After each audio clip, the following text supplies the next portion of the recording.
Yes, Wolf, the diplomatic gloves are off again between senior United Nations officials and the Bush administration's man at the UN. It started with a rare public calling out by a UN executive of a UN member country, in this case, the world's biggest power, the U.S.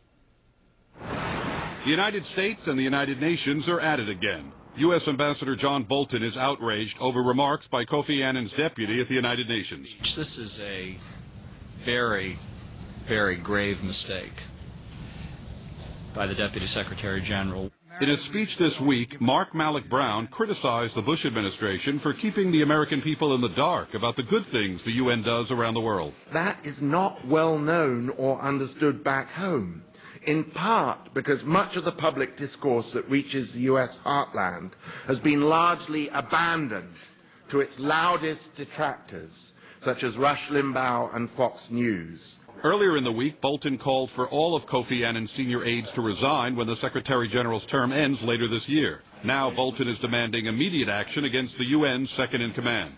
Secretary General Kofi Annan, we think, has to personally and publicly repudiate this speech at the earliest possible opportunity. The Secretary General stands by the statement made by his deputy, Mark Malloch Brown, and he agrees with the thrust of it. I spoke to the Secretary General this morning. I said, I've known you since 1989, and I'm telling you this is the worst mistake by a senior UN official that I've seen in that entire time. Malloch Brown now says the speech was a call to arms to rally support for the UN, which he says is slipping into crisis because the entire UN membership is divided over how to fix the organization. For the life of me, I can't understand how that can be construed as an anti-American speech.